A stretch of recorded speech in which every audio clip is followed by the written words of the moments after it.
Shalom, salam sejahtera, senang bisa berjumpa lagi dengan saya. Kita bersyukur, kita bisa melewati hari demi hari, semua karena pertolongan Tuhan. Saya ingin membagikan firman Tuhan yang tentu tidak asing lagi bagi kita sekalian. Roma pasal 1, ayat 16 sampai dengan ayat 17. Demikian firman Tuhan. Sebab aku mempunyai keyakinan yang kokoh dalam Injil, karena Injil adalah kekuatan Allah yang menyelamatkan setiap orang yang percaya. Pertama-tama orang Yahudi, tetapi juga orang Yunani. Sebab di dalamnya nyata kebenaran Allah yang bertolak dari iman dan memimpin kepada iman. Seperti ada tertulis, orang benar akan hidup oleh iman.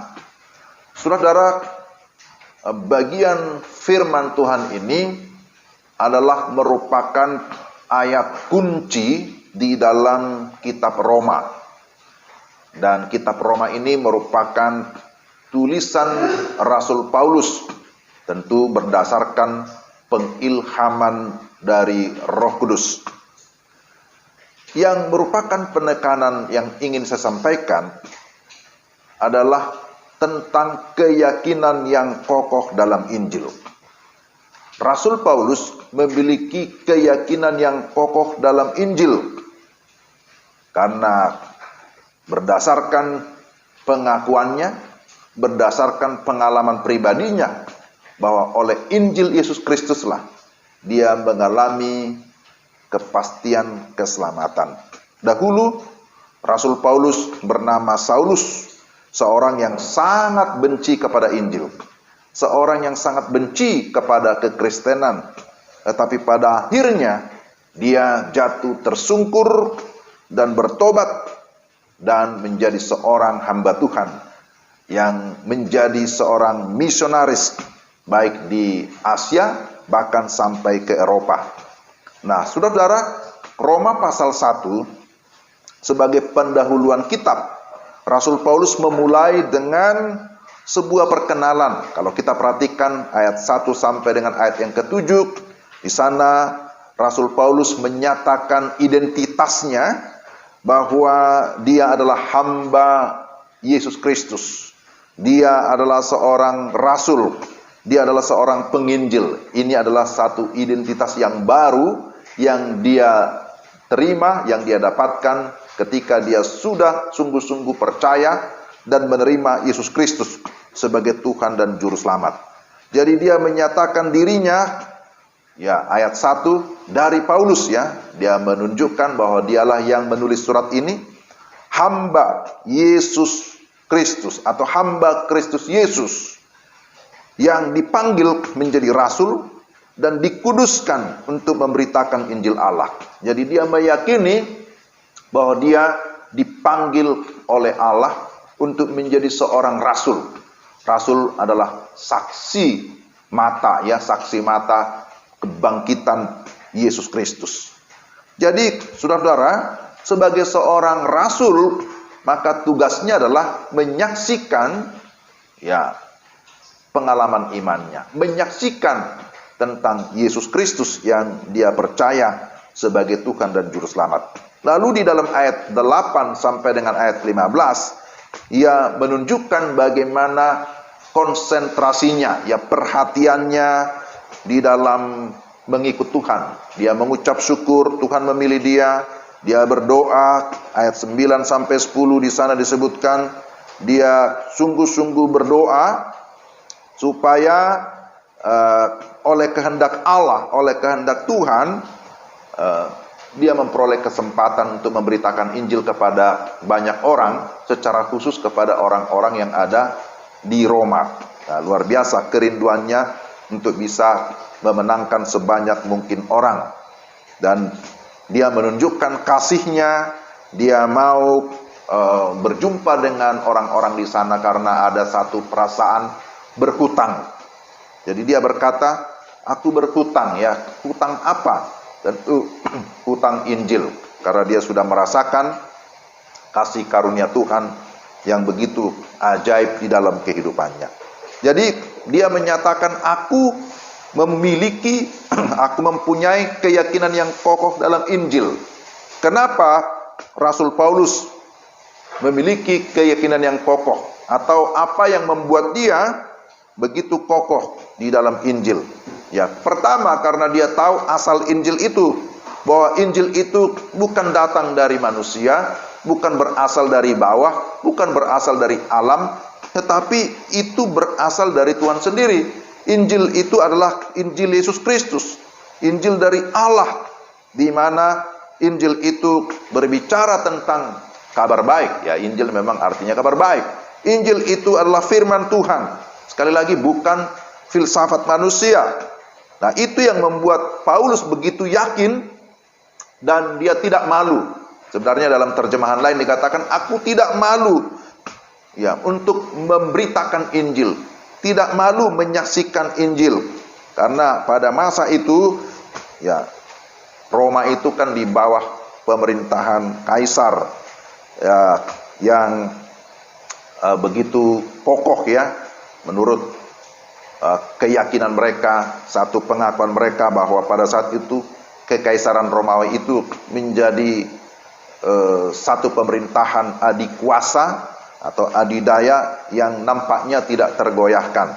Ya, jadi apa yang diperintahkan oleh kaisar itu bisa disejajarkan oleh orang-orang Roma dengan Tuhan. Apa yang diperintahkan kaisar, setiap perintah kaisar itu harus mendapatkan perhatian dari seluruh Romawi ya, bangsa Romawi. Tetapi dia berkata, Paulus berkata bahwa dia memiliki keyakinan yang kokoh. Dia tidak malu terhadap berita Injil karena dia tahu bahwa Tuhan yang adalah asal atau sumber daripada Injil itu jauh lebih tinggi kuasanya daripada kekaisaran atau kaisar Romawi. Lebih tinggi kuasanya daripada pemerintahan yang ada di dalam dunia ini. Nah, itu yang membuat dia begitu kokoh. Itu pertama, berkaitan dengan asal Injil. Tapi yang kedua, ini berbicara tentang kuasa Injil. Bahwa Injil yang diyakini berasal dari Allah adalah Injil yang berkuasa. Jadi, kalau dikatakan kaisar itu berkuasa, tapi kekuasaannya kan hanya terbatas. Terbatas hanya di kekaisarannya. Terbatas hanya di daerah wilayah yang dipimpinnya.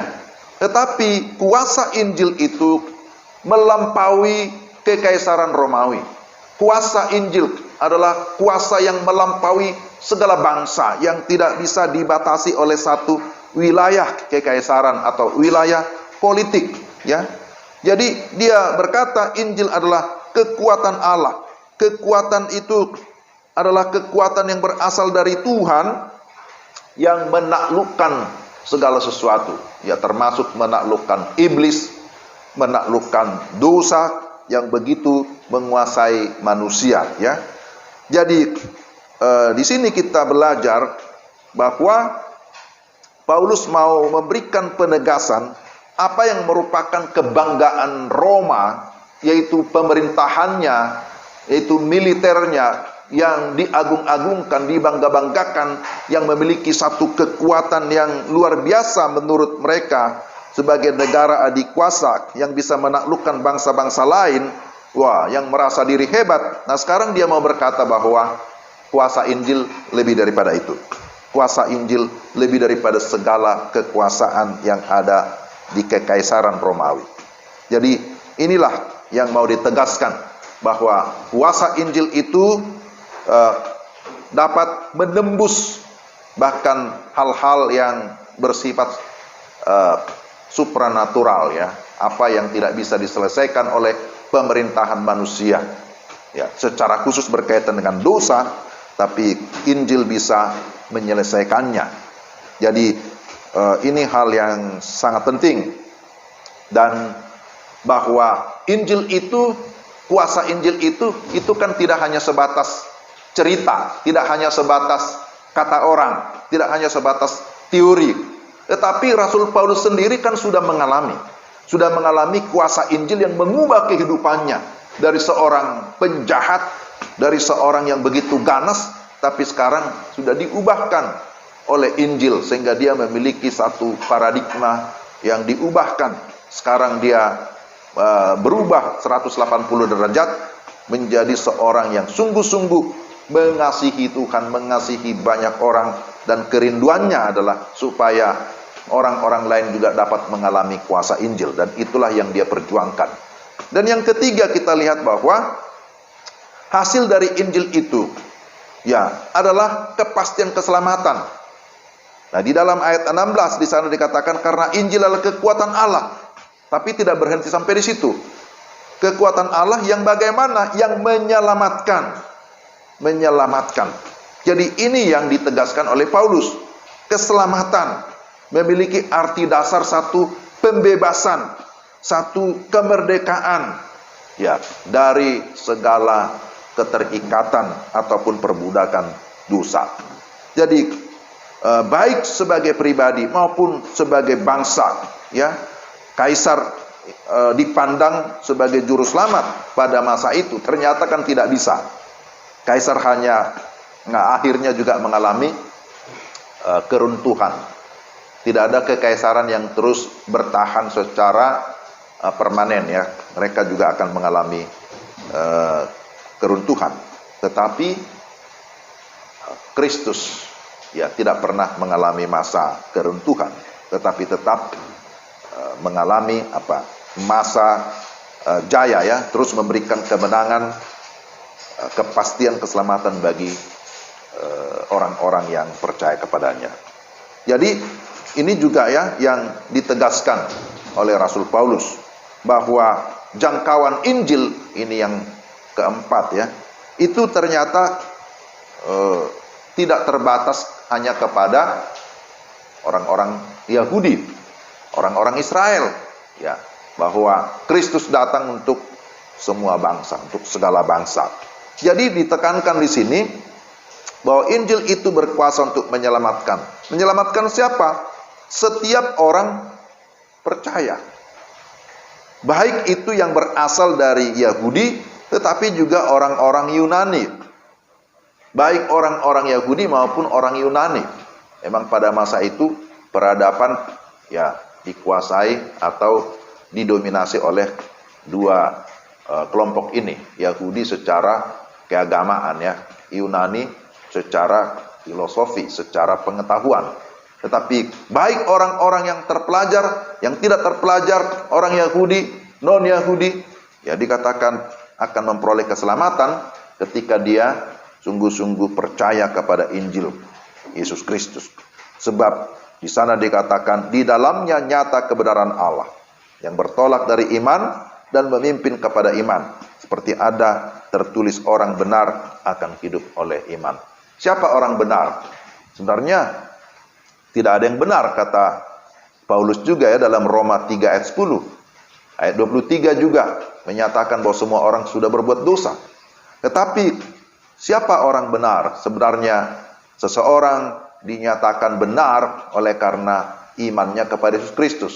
Jadi orang-orang yang percaya memiliki status sebagai orang-orang benar, atau lebih tepatnya dibenarkan oleh Tuhan melalui pengorbanannya. Nah, saudara, jangkauan Injil ini tidak dibatasi, tidak terbatas kepada satu suku, satu bangsa, tetapi dikatakan kepada semua suku-suku bangsa. Jadi inilah yang merupakan tugas Rasul Paulus. Inilah kerinduannya untuk melihat segala suku-suku bangsa boleh datang kepada Tuhan, percaya kepada Yesus Kristus. Dan ini juga menjadi tugas kita sebagai amanat agung yang disampaikan oleh Yesus, yang sudah ditegaskan kepada murid-muridnya, kepada orang-orang yang percaya. Tentu kita tidak bisa menyelamatkan, yang menyelamatkan itu adalah Tuhan. Tapi saudara dan saya pertama harus memiliki keyakinan yang kokoh dalam Injil. Tapi bukan hanya keyakinan yang kokoh, tapi tugas kita juga harus memberitakan, menyampaikan kepada orang lain, supaya orang lain juga boleh mengalami Kristus, boleh mengalami kepastian keselamatan Kita rindu melihat di sekeliling kita, atau di keluarga kita, atau di berbagai suku bangsa, ya, ada puji-pujian kepada Tuhan, ada penyembahan kepada Tuhan. Tuhan yang mana? Tuhan yang kita kenal di dalam dan melalui Yesus Kristus.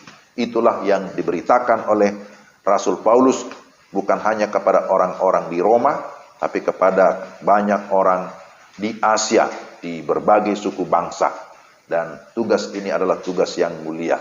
Ini juga yang ingin terus saya sampaikan, dan saya mengajak saudara-saudara juga untuk terus mengumandangkan Injil, memberitakan firman melalui berbagai media yang bisa kita pakai, baik secara langsung maupun secara tidak langsung, maupun melalui media sosial seperti ini. Ya, kiranya saudara dan saya, kita pun semakin diteguhkan di dalam iman kita, ya, dalam pengiringan kita kepada Yesus Kristus. Tuhan memberkati saudara-saudara sekalian.